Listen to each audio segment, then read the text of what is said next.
Hello all, welcome back to Geetha's కథా ప్రపంచం. నేను మీ గీతారెడ్డి.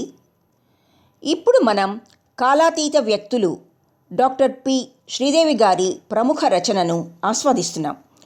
4వ భాగంలోకి ప్రవేశించాం. ముందుగా 3వ భాగంలో జరిగిన కథను క్లుప్తంగా తెలుసుకుందాం. తండ్రి అనారోగ్య కారణంగా కళ్యాణి రైలెక్కి వెళ్ళిపోయాక ప్రకాశం పూర్తిగా ఆమె ఆలోచనల్లోనే మునిగిపోయి ఉంటాడు. ఇందిర ఆమె తండ్రి చాకచక్యంగా కృష్ణమూర్తి చేత ఇంటి అద్దెకు 25 రూపాయలు వసూలు చేస్తారు. ఆ ఆదివారమంతా కృష్ణమూర్తితోనే పర్యటిస్తూ అక్కడికి ఇక్కడికి తిరుగుతూ సినిమాకి పోతూ ఇలా అతనితోనే గడుపుతుంది ఇందిర. పల్లెటూరు నుండి తన అత్తగారి వైద్యానికి వచ్చిన చిన్ననాటి స్నేహితుడు కిష్టయ్య మాటల ద్వారా తన నిజ దైన్య పరిస్థితిని మరొకసారి తేటతెల్లంగా గుర్తెరుగుతాడు ప్రకాశం. అన్యమనస్కంగా, విచారంగా, ఉదాసీనంగా, నిరుత్సాహంగా ఉన్న ప్రకాశాన్ని సినిమాకి బయలుదేరదీస్తుంది ఇందిర. కళ్యాణి పట్ల ఊహల్లో కొట్టుకుపోతూ కొట్టుమిట్టాడుతున్న ప్రకాశాన్ని అనాయాసంగానే తన వైపుకు తిప్పేసుకుంటుంది ఆమె.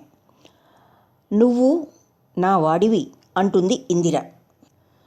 అవును ఇందిర, నేను నీ వాడిని అంటాడు ప్రకాశం. ఇక 4వ భాగంలో ఏం జరిగిందో చూద్దామా? మెయిల్ రావటానికి అరగంట టైం ఉంది. ప్లాట్ఫామ్ చివర పెట్టే బెడ్డింగ్ పెట్టుకుని కూర్చుంది కళ్యాణి. తుని స్టేషన్ దాకా సాగనంపి రైలు ఎక్కించడానికి వచ్చిన 2 పెద్ద మనుషులు ఆమె ఎదురుగా కూర్చున్నారు. మిట్ట మధ్యాహ్నం ఎండ తీవ్రంగా ఉన్న డిసెంబర్ మాసపు శీతలత్వం గాల్లో ఉంది. ప్లాట్ఫామ్ మీద జనం కోలాహలంగా అటు ఇటు తిరుగుతున్నారు. కళ్యాణి దృష్టి ఇటెటూ లేదు. దూరాన కొండల వైపు చూస్తుంది. ఎదురుగా చతికిలబడ్డ మున్సబు చుట్టపొగ వదులుతూ, వెయిటింగ్ రూమ్లో కూర్చో అంటే విన్నావు కాదమ్మా, ఆ దిక్కుమాలిన బండి ఇంకా అరగంట దాకా రాదు, ఎండ మాడిపోతుంది అన్నాడు. రెండో పెద్ద మనిషి ఆచార్యులు, వాళ్ళ గ్రామంలో ఆయుర్వేద వైద్యుడు. అదేమిటి బావా వెయిటింగ్ రూమ్ అంటావు, అసలు ఈ ప్రయాణం మానుకో తల్లి అంటే విందా? పుట్టెడు దుఃఖంలో ఉన్న ఆడకూతురు పట్నం వెళ్ళి ఏం చేస్తుంది అన్నాడు. మున్సబు కళ్యాణ్ని ఉద్దేశించి, ఏం కళ్యాణమ్మా, వినవా మా మాట అన్నాడు కొంచెం జంకుతూనే.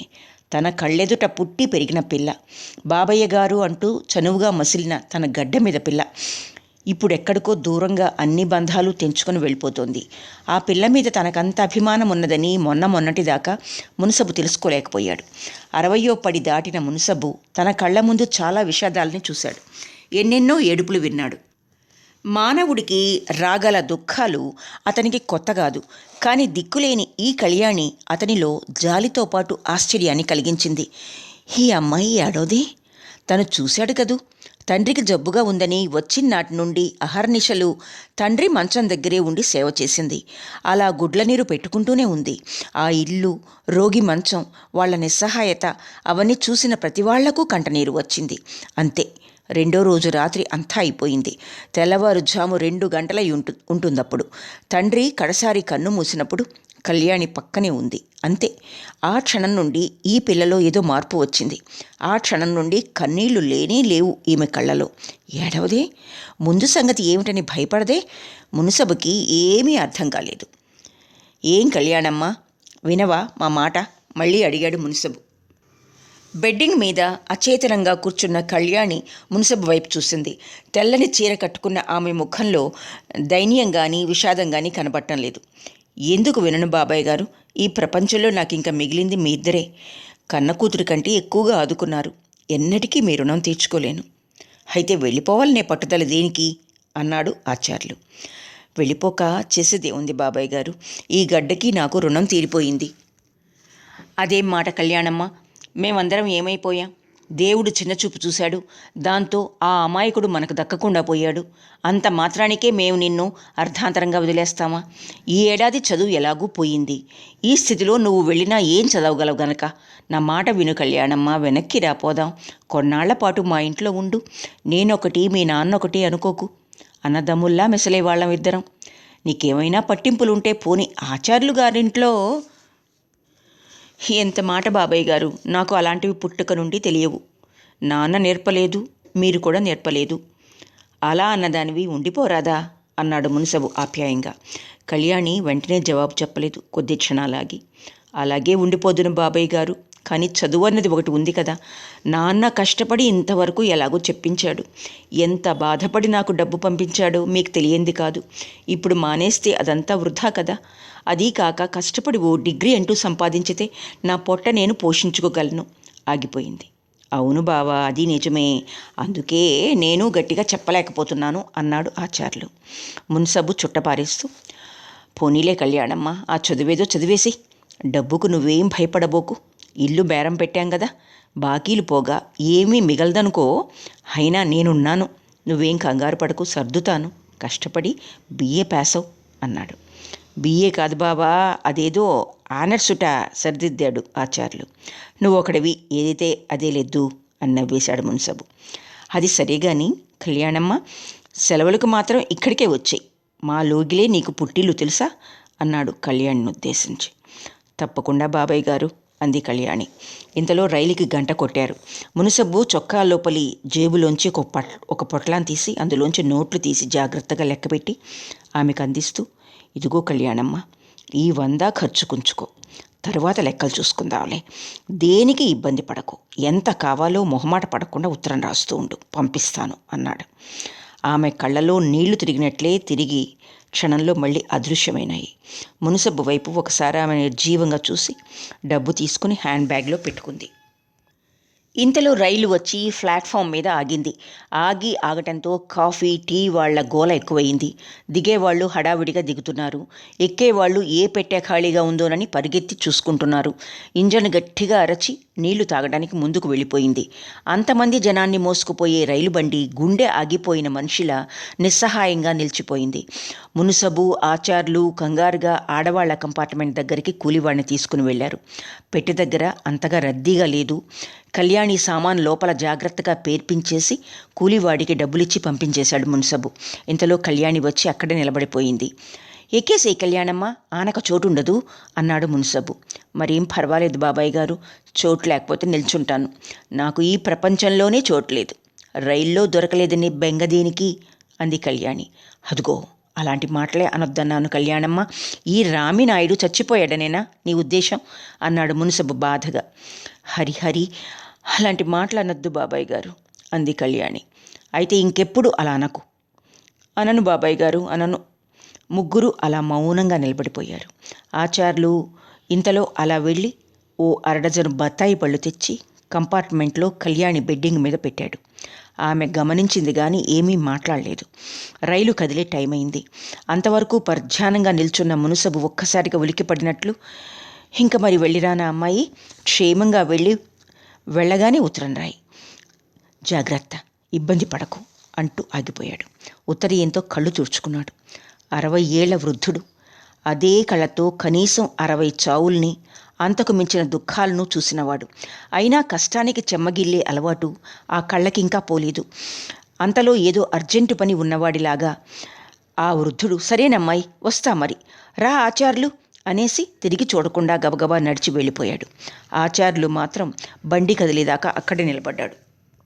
రైలు కదిలింది. కళ్యాణి పెట్టిలోకి వెళ్ళి కూర్చుంది. కిటికీలోంచి తలపెట్టి పరిగెత్తే దృశ్యాలను చూస్తున్న కళ్యాణి తొడ మీద చల్లని చెయ్యి తగిలింది. ఉలిక్కిపడి ఇటు తిరిగింది. ఆమె తన ఎదురుగా కూర్చున్న యువతి చెయ్యి తన తొడ మీద వేసింది. వసుంధర. ఏం వసుంధర, ఎక్కడి నుండి రావడం అంది కళ్యాణి నిర్జీవంగా. అప్పటికీ వసుంధరికి ఏదో తట్టింది. వెంటనే చెయ్యి తీసేసుకుని, ఏం కళ్యాణి, నేను రాజమండ్రి నుండి వస్తున్నాను. మా అక్కయ్యకు సుస్తీగా ఉందంటే చూడటానికి వెళ్ళాను. సరే, నువ్వు వాల్తేరేనా రావటం అంది. ప్రస్తుతానికి అని ముక్తసరిగా జవాబు చెప్పింది కళ్యాణి. మీ నాన్నగారికి జబ్బుగా ఉందని కాలేజీలో విన్నాను, కులాసాగా ఉందా అని మళ్ళీ అన్నది వసుంధర. కళ్యాణి క్షణం ఆగి, నాన్నగారు పోయారు, 15 రోజులైంది అంది కిటికీ వైపు తిరిగి. హరి, ఎంత పని జరిగింది, నాకు తెలియనే లేదు కళ్యాణి అంటూ ఓదార్పుగా అంది వసుంధర. అంతే. ఆ తర్వాత చాలాసేపు ఇద్దరూ మాట్లాడుకోలేదు. రైలు జోరుగా పరిగెడుతోంది. అంతకంటే జోరుగా ఇరువురి బుర్రల్లోనూ భావాలు ఏవేవో కోలాహలం చేస్తున్నాయి. కళ్యాణి చలనం లేని బొమ్మలా ఉండిపోయింది. ఆమె ముఖంలో ఉన్నది దుఃఖమా, కాదు దైన్యమా అంతకంటే కాదు. అదేమిటో వసుంధరకి అర్థం కాలేదు. కానీ ఆమెకు కళ్యాణిని చూస్తే భయం వేసింది. నెమ్మదిగా అంది వసుంధర, కళ్యాణి, నీ కష్టాలు ఎవరూ తీర్చలేరు. తండ్రి లేని లోపం ఏమిటో నాకు తెలుసు. ఆ దుఃఖం నేను అనుభవించాను. కానీ అన్నీ తెలిసిన దానివి అధైర్యపడితే ఎలా? కళ్యాణి ఏదో చేదైన చిరునవ్వు నవ్వి, నాకిప్పుడు ధైర్యమూ లేదు అధైర్యమూ లేదు వసుంధర అంది. ఏడవదే ఈ అమ్మాయి అనుకుంది వసుంధర. ఏడ్చి ఏడ్చి కన్నీళ్ళన్నీ ఇంకిపోయాయా?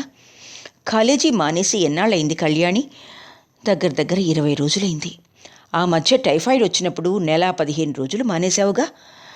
ఇదంతా కలిపితే అటెండెన్స్ చాలదేమో. ప్రిన్సిపాల్తో చెప్పరాదు? ఖండోన్ చేయకపోతే అనవసరంగా 1 ఏడాది వేస్ట్ అవుతుంది కదా. ప్రిన్సిపాల్ ఏం చేసినా నాకు అసలు చదువు సాగే అవకాశం ఉండాలి కదా వసుంధర. అదేమిటి అలా అంటావు? మధ్యలో మానేస్తే ఎలాగా? అర్థం కాక అడిగింది వసుంధర. కళ్యాణి జవాబు చెప్పలేదు. చెప్పడానికి ఆమెకు జవాబు లేదు. మౌనంగా అర్థరహితంగా ఎక్కడో చూస్తుందామె. దూరాన నీలికొండలు భూమ్యాకాశాల మధ్య విస్తరించి రాక్షసాకారాల వలె నిలబడ్డాయి. ఆ కొండల్ని మించిన బరువులేవో కళ్యాణి బుర్రలో బంతులాడుతున్నాయి. మళ్ళీ వసుంధర అంది, నువ్వు చదువు మానేశావని అందరూ అనుకుంటున్నారు. మీ నాన్నగారు నిన్ను చదువు మానేసి ఇంటికి వచ్చేయమన్నారట, నిజమేనా? కళ్యాణి గతుక్కుమంది. ఎవరు చెప్పారు?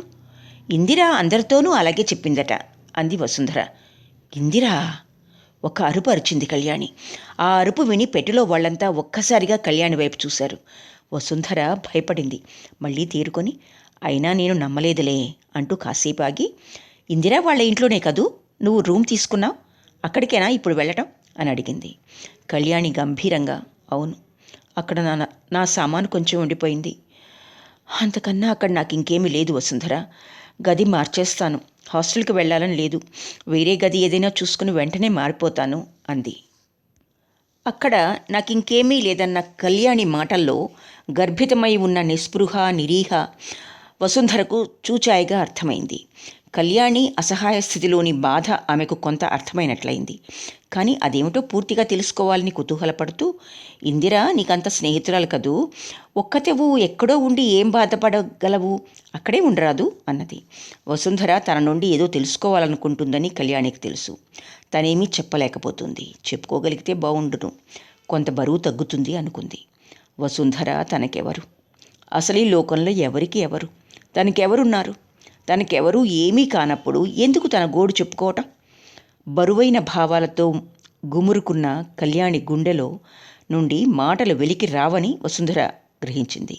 తను కళ్యాణి క్లాస్మేట్స్ అయినా ఆమెకు కళ్యాణి గురించి ఆటే తెలియదు. శ్రద్ధగా చదువుతుంది, తెలివైన అమ్మాయి, నెమ్మదైన నడత, అంతవరకే తెలుసు. ఈ మధ్యనే కళ్యాణి ఎక్కడుంటుంది, ఎలా ఉంటుంది గాలి వార్తగా విన్నది. ఎవరో మెడికల్ స్టూడెంటు కళ్యాణికి చాలా దగ్గర స్నేహితుడని, వాళ్ళలా ఉంటారని, ఇలా తిరుగుతారని అక్కడక్కడ అనుకుంటుంటే విన్నది. ఇందిరను కళ్యాణి ఒకసారి సినిమా హాల్లో వసుంధరకు పరిచయం చేసింది. నాకు చాలా దగ్గర స్నేహితురాలు, ఈమె దగ్గరే ఉంటున్నాను నేను అని. క్లాస్లోకి వస్తూ పోతూ పలకరించుకోవడం కంటే కళ్యాణితో ఎక్కువ పరిచయం లేదు వసుంధరకు. కానీ ఆ దినం అనుకోకుండా రైల్లో కళ్యాణి మూర్తీభవించిన శోకమూర్తిలా కరుడుగట్టిన కారు మేఘంలా తన కళ్ళెదుట కనిపించేసరికి వసుంధరలో సహజంగా ఉన్న ఔదార్యం సానుభూతిగా రూపొందింది. ఈ అమ్మాయి దేన్నో పోగొట్టుకుంది. నిస్పృహ అధైర్యం ఈమెను వెంటాడుతున్నాయి అనుకుంది వసుంధర. కళ్యాణికి మరింత దగ్గరగా జరిగి అనునయంగా మృదువుగా, అలా బెంబేలు పడిపోకు కళ్యాణి, మనం ఎన్నిటినో జారవిడ్చుకుంటాం, ఎందుకంత అధైర్యం అన్నది. తొణకని కుండలా ఉన్న కళ్యాణిని వసుంధర అనునయ వాక్యాలు అడుగు నుండి కదిలించాయి. మండుటెండలో మహావృక్షపు నీడల కళ్యాణికి వసుంధర మాటలు అనిర్వచనీయమైన ఓదార్పునిచ్చాయి. ఈమె నాకెవరు? ఎందుకు ఈమెకు నా మీదింత జాలి అనుకొని, ఎందుకు వసుంధర, నేను ఎన్నిటినో పోగొట్టుకున్నాను, కాదు నా సర్వస్వం, దానంతట అదే నా నుండి దూరమైపోయింది, నాకు ఇంకేమీ మిగల్లేదు. ఇలా చెప్తే నీకు అర్థం కాదు, కానీ ఇంకేమీ చెప్పలేని స్థితిలో ఉన్నాను, క్షమించు అన్నది కళ్యాణి వసుంధర చేతుల్ని తన చేతుల్లోకి తీసుకొని. పోనీ నాకేమీ చెప్పవద్దులే, కొన్ని బాధలను మాటల్లో చెప్పుకోలేం, కానీ ఒకటి చెప్తాను విను. భవిష్యత్తును గురించి ఏం చేయదలుచుకున్నా నువ్వు మాత్రం ఒంటరిగా ఉండవద్దు. ఈ స్థితిలో నువ్వు ఒక్కతివు గది తీసుకుని ఉండడం నాకు ఇష్టం లేదు. ఇంతవరకు నువ్వు ఉన్న లాడ్జిలో ఉండటం నీకు ఇష్టం లేకపోతే మా ఇంటికి వచ్చేసి. నీకు తెలుసుగా, నేను మా పిన్ని తప్పితే ఇంకెవరూ లేరెక్కడ. నీకు బాధ కలిగించే వాతావరణం ఏమీ లేదా ఇంట్లో. నిర్భయంగా నిస్సంకోచంగా నీకు తోచిన నాళ్ళు వచ్చి ఉండు. ఇప్పుడు నాతో వచ్చినా సరే. బండి అనకాపల్లి స్టేషన్లో ఆగింది. ఆడవాళ్ల కంపార్ట్మెంట్లో ఎక్కేవాళ్లు ఎక్కువైపోయారు. పెట్టెలో చాలా గోలగా ఉంది. ఒక నిండు చూలాలు చోటు లేక తలుపు దగ్గర నిలబడిపోయింది. ప్రక్కనే 60 ఏళ్ల ముసలమ్మ క్రింద కూర్చుకుందుకు కూడా చోటు లేదే అని తలుపుకు చేరగిలబడిపోయింది. బండికి ఎక్కిరిసి ఉంది.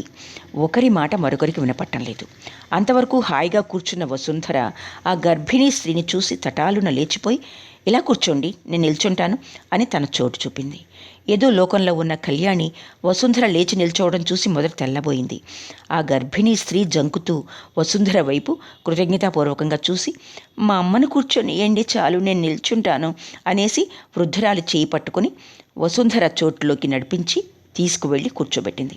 వసుంధర ఆమెను అంతటితో వదిలిపెట్టలేదు. కళ్యాణి వైపు తిరిగి, లే కళ్యాణి అని ఆమెను లేవగొట్టి, మీరిక్కడ కూర్చోండి, మే నిల్చోగలం, వాల్తేరులో దిగిపోతాం అన్నది. ఆ అమ్మాయి వైపు తిరిగి ఆ అమ్మాయి మరింత ఆశ్చర్యపోయి, మా అమ్మకు చోటిచ్చారు, మీరు కూర్చోండి, పాపం, నా గురించి మీరెందుకు నిల్చోవడం, మీరు దిగాక నేను కూర్చుంటానులేండి అన్నది నిల్చొని.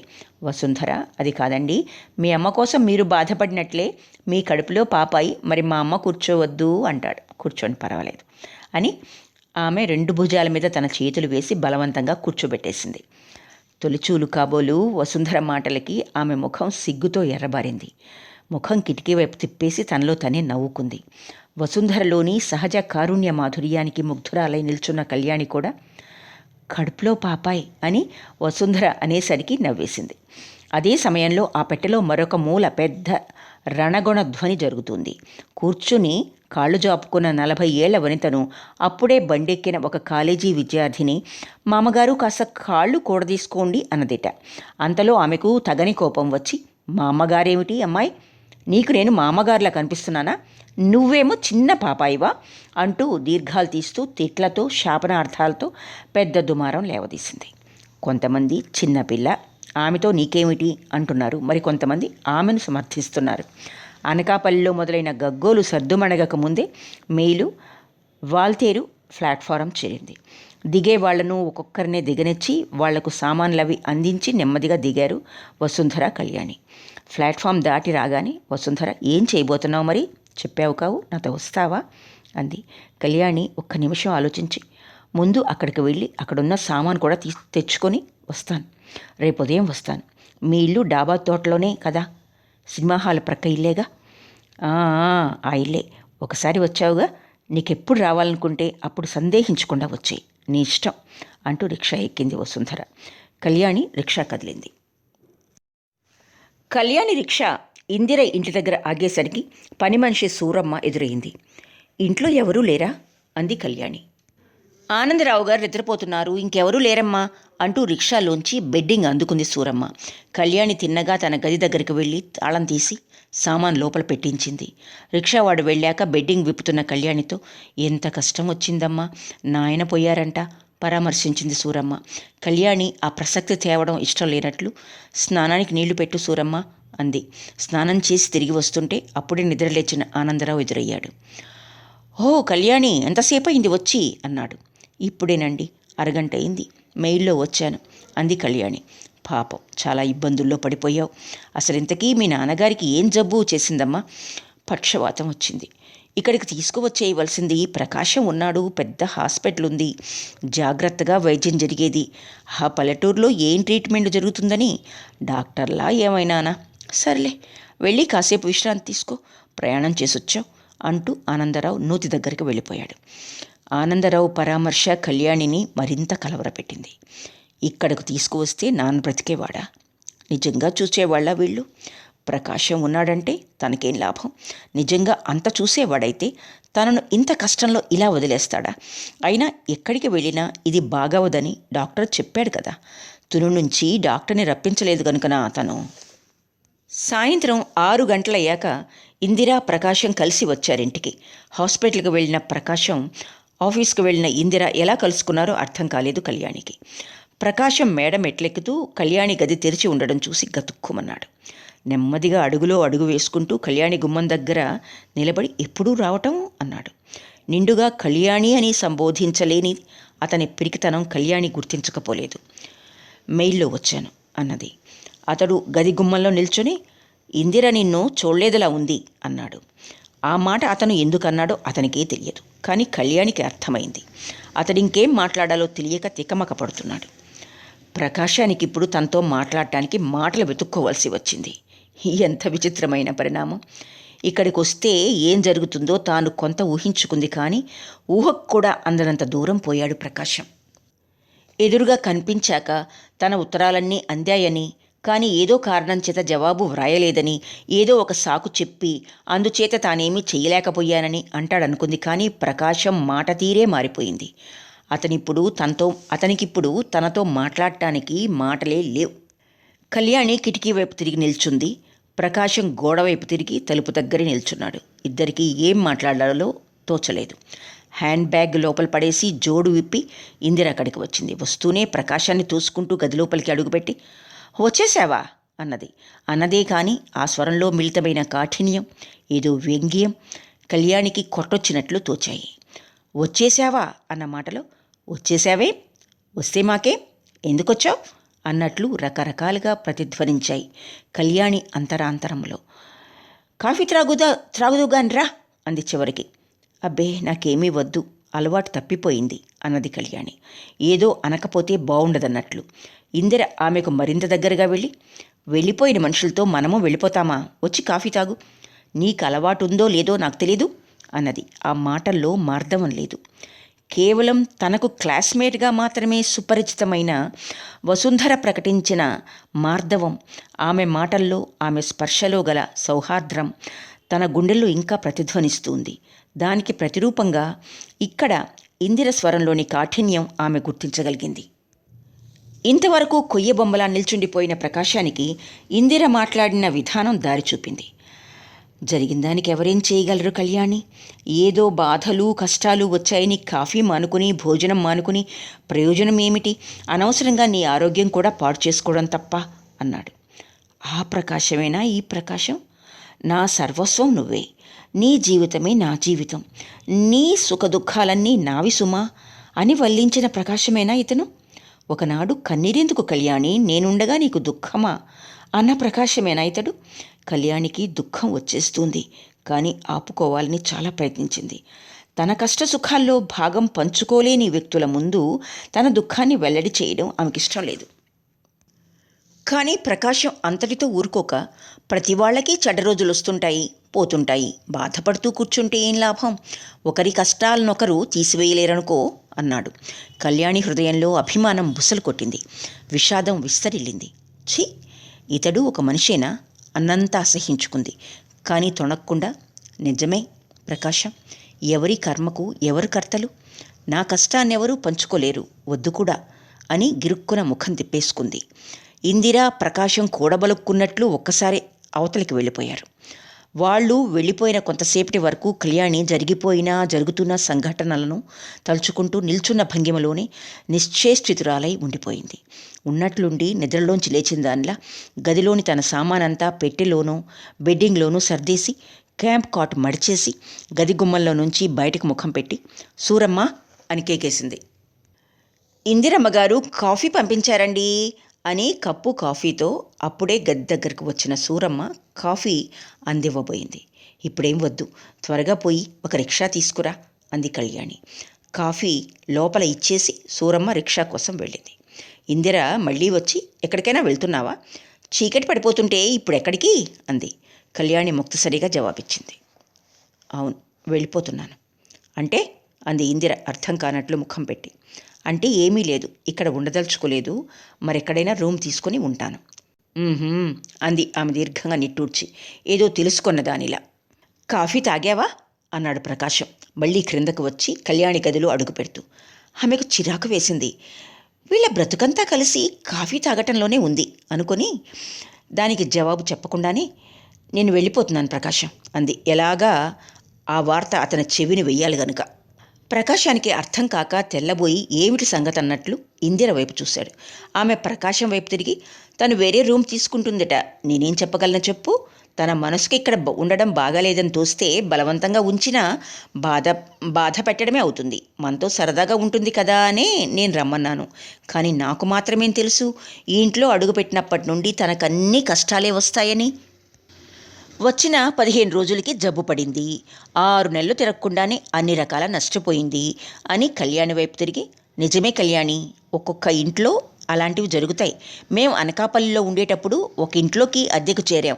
ఆ ఇంట్లోనే మా తమ్ముడు పోయాడు. సరిగ్గా నెల తిరక్కముందే ఆ తర్వాతే మా నాన్నకు జబ్బు చేసింది. దాంతో మా నాన్న హడలిపోయి మరొక్క రోజు ఆ ఇంట్లో ఉండనని ఇల్లు మార్చేశారు. అలాంటి అనుమానం కలక్కపోవాలి, కానీ కలిగితే చాలా బాధగా ఉంటుంది ఆ ఇల్లు విడిచిపెట్టే వరకు. ఆలోచించుకో, నీకెక్కడ బాగుంటుందో అలాగే చెయ్యి అంది తాను చెప్పవలసిందంతా పూర్తయిందన్నట్లు. తాను వెళ్ళిపోతాను అనటంలోని భావాన్ని ఇంత చక్కగా సమర్థించగలిగినందుకు నిజంగా ఆమెను అభినందించింది కళ్యాణి మనసులో. ఎంత చక్కటి వ్యాఖ్యానం చేసింది, ఎంత గడుస్తనంగా మాట్లాడగలదు. ఇందిర చెప్పిన దానిలో కాదంటానికి తనకేం లేదు. ఆమె చెప్పిందంతా నిజం. కానీ తనందుకు వెళ్ళిపోతాననలేదు. మరొక రూమ్ తీసుకుంటానంటంలోని ఆంతర్యాన్ని నిజంగా గ్రహించక ఇందిర అలా అనుకుందా? ఏమో, గ్రహించకపోయినా మంచిదే. గ్రహించి తననేం చేయగలదు గనుక. 6 నెలలు తిరక్కముందే అన్ని రకాల నష్టపోయింది. ఎంత చక్కటి సత్యం! నిజమే, తను అన్ని విధాల నష్టపోయింది. ఇందిరకు సమాధానంగా కళ్యాణి, ఆలోచించుకున్నాను ఇందిర. నువ్వు చెప్పినట్లు నేను అన్ని రకాల నష్టపోయాను, అందుకే వెళ్తాను అన్నది. ప్రకాశం చెలించకుండా ఉండలేకపోయాడు. కళ్యాణి వెళ్తానంటంలోని భావం అతనికి అర్థం కాకపోలేదు. ఇందిర వ్యాఖ్యానించటంలోని చతురిమ అర్థం కాకపోలేదు. కళ్యాణి అన్ని రకాల నష్టపోయాను అన్న మాటల్లోని లోతు అతని గుండెల్లో దూసుకుపోయింది. అతనేమీ అనలేని స్థితిలో ఉన్నాడు. ఇప్పుడేమంత తొందర? తరువాత వెళ్ళవచ్చు కళ్యాణి అన్నాడు చివరికి. సూరమ్మ రిక్షా తెచ్చానమ్మగోరు అన్నది. ఇందిర, ఆమెకు అంత బాధగా ఉన్నప్పుడు వెళ్ళని ప్రకాశం, ఇలాంటప్పుడు మనం బలవంత పెడితే మరింత ఇబ్బంది పెట్టిన వాళ్ళమవుతాం అన్నది. కళ్యాణి ఆమె మాటలు వినిపించుకోకుండానే, ఈ సామాన్ రిక్షాలో పెట్టించు సూరమ్మ అన్నది. అంతవరకు ఆ రంగంలో లేని ఆనందరావు కూడా అక్కడికి వచ్చి, ఏమిటి, ఎక్కడికి మళ్ళీ ప్రయాణం అన్నాడు. ప్రయాణమేమీ లేదు నాన్న, కళ్యాణి రూము మార్చుకుంటుందట అంతే అంది ఇందిర. ఆనందరావుకు సుబోధకంగా ఉండే పద్ధతులు. అతను అలాగా, పోనీ హాస్టల్లో చేరితే మంచిదే, నలుగురు ఉంటారు, కలివిడిగా ఉంటుంది అన్నాడు. పెద్దవాడు తానొక సలహా చెప్పకపోతే ఎలాగన్నట్లు. సామానంతా రిక్షాలో పెట్టించేసి సూరమ్మ, వెళ్తారా అమ్మగోరు అంది. వెళ్తున్నా అని సూరమ్మ చేతిలో ₹1 పెట్టి, నమస్కారం బాబాయ్ గారు, వెళ్తున్నా అన్నది ఆనందరావు వైపు తిరిగి. మంచిదమ్మా, అప్పుడప్పుడు వచ్చి స్నేహితులను చూసిపోతుండు అన్నాడు పెద్దవాడు ఆనందరావు. కళ్యాణి మారు మాట్లాడకుండా రిక్షాలో ఎక్కి, డాబా తోటకుపోని అంది.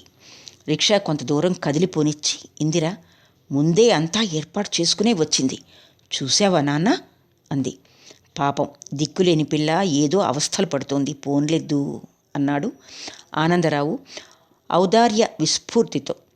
ప్రకాశం బరువుగా అడుగులు వేసుకుంటూ మేడమెట్లు ఎక్కాడు. ఇక్కడితో డాక్టర్ పి. శ్రీదేవి ప్రసిద్ధ రచన కాలాతీత వ్యక్తులు 4వ భాగం పూర్తి అయింది. కథ కొనసాగుతుంది. నా నరేషన్ మీకు నచ్చినట్లయితే లైక్ చేయండి, షేర్ చేయండి. మరిన్ని మంచి మంచి రచనల కోసం ఈ గీతాస్ కథా ప్రపంచం ఛానల్ని సబ్స్క్రైబ్ చేసుకోండి. ఈ ఛానల్ విస్తరణకు మీ వంతు సహకారాన్ని అందించండి. ఆలకించినందుకు ధన్యవాదాలు.